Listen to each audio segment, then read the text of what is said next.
কোটার ভিত্তিতে পুলিশ, আবার কোটার ভিত্তিতে ভাইস চ্যান্সেলর, আবার কোটার ভিত্তিতে প্রশাসক। তো পিএইচডি করার সময় আমার সম্মানিত সুপারভাইজার যিনি ছিলেন, উনি বলছিলেন তুমি এই যদি কি করবা। আমি বললাম স্যার ছোটখাটো কিছু একটা করে তো খেতে হবে।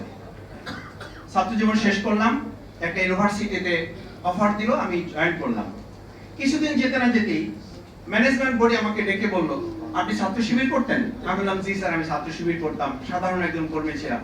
বলছে ম্যানেজমেন্ট থেকে বলা হয়েছে আপনার পড়াশোনা একবারে খারাপ না, ক্লাসের শিক্ষার্থীরাও খুশি, কিন্তু দুর্ভাগ্যজনক ভাবে আপনাকে সামনের কোর্সে আমরা ইনভলভ করতে পারতেছি না। আমি বললাম অনেক ধন্যবাদ, আপনি সাহস করে আমাকে এই কথাটা বলতে পারছেন এবং লিখিতভাবে দেওয়ার আগে মৌখিকভাবে সৌজন্যতা রক্ষা করে আপনার ডিপার্টমেন্ট আমাকে নিয়ে এসে এই সম্মানটুকু আমাকে দিয়েছেন, এটা আমি কোনোদিন ভুলে যাব না। উনি বললেন যে কি বললেন এটা আপনি? আমি বললাম যার আমার শিক্ষা এতটুকু আমাকে দিয়েছে। আমি একটা কথা বলি আপনাদের, আমি পার্লামেন্টে একটা কথা বলেছি, আমাদের এত লক্ষ কোটি টাকা পাচার হয়েছে, এটা নিয়ে আমরা যত না আওয়াজ তুলেছি, একটা কথা বিবেক আমাকে খুব দংশন করে।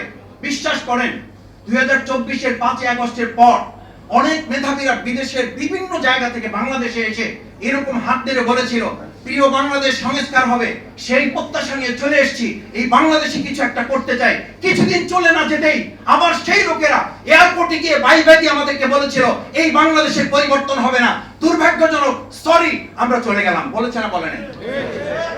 আপনি টাকা পাচার নিয়ে কোশ্চেন তুলেছেন, আমার বাংলাদেশে হাজার হাজার মেধাগুলো পাচার হয়ে গেছে, সেটা নিয়ে এই দেশের একজন রাজনীতিবিদ কথা বলে না। আমি তো ছোট একজন মানুষ, কি করবেন মেধা দিয়ে? আপনি শিক্ষা সংস্কার করে কি করবেন? বিশ্ববিদ্যালয় ভাইস চ্যান্সেলর হবে সে যে কমিটির সদস্য আছে, বিশ্ববিদ্যালয় চালাবে, সভাপতি হবে সে, অধ্যাপক হবে সে, প্রমোশন হবে তার। আমরা বিশ্ববিদ্যালয়ে তখন ছাত্র, first class, first, second, third, fourth, সে টিচার হবে না। টিচার হবে কে? যার ছাত্র সংগঠনের পরিচয় আছে, সে হবে বিশ্ববিদ্যালয়ের টিচার। আমার বিশ্ববিদ্যালয়, আমি যে বাংলায় টিচার, বাংলায় যেখানে আমি ক্লাস করেছি, থার্ড ক্লাস পেয়েছে শুধুমাত্র দলীয় কোটায়।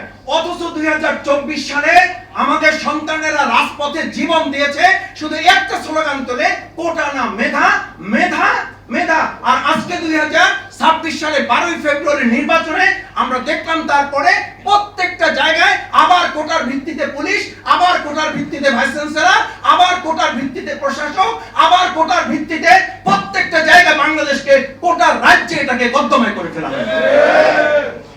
কি সংস্কার করবেন?